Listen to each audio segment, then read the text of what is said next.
நம்ம இன்னைக்கு இட்லி பொடி செய்ய போறோம். இதெல்லாம் வறுத்துக்கும். சட்டி சூடாகட்டும். சட்டி சூடாயிட்டு கொஞ்சம் நல்லெண்ணெய் ஊற்றிக்கும்.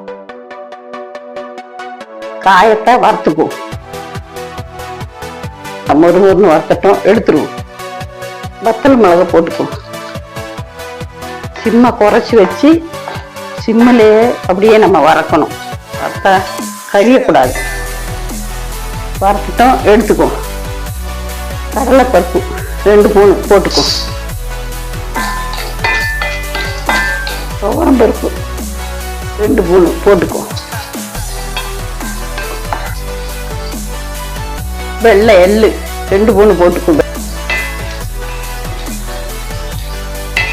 வறுத்துட்டோம், எடுத்துருவோம்.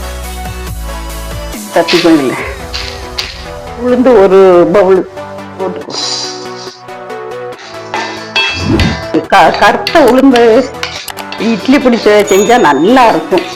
நல்ல மனம் வருது. நம்ம எடுத்துருவோம். கறிவேப்பிலை ஒரு கை போட்டு நல்லா வறுத்துட்டோம், தட்டிக்கும். கல்லுப்பு இதில் போட்டுக்கும். ஆறட்டும். ஆறினோன்னா நம்ம மிக்சியில் அரைச்சிக்கும். ரொம்ப மையா இருக்கக்கூடாது. இந்த கொஞ்சம் தரி தரியா வேணும், தரிப்பா வேணும்.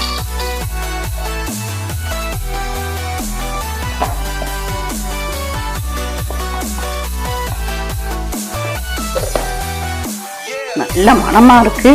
இவருங்க இப்படி ரொம்ப பவுடர் அரைக்கக்கூடாது. இட்லி பொடி பாருங்க, கொஞ்சம் எண்ணெய் நல்லெண்ணெய் ஊற்றிருக்கேன். வேணா நெய் கூட ஊற்றிக்கலாம். ஊற்றி நல்லா மிக்சி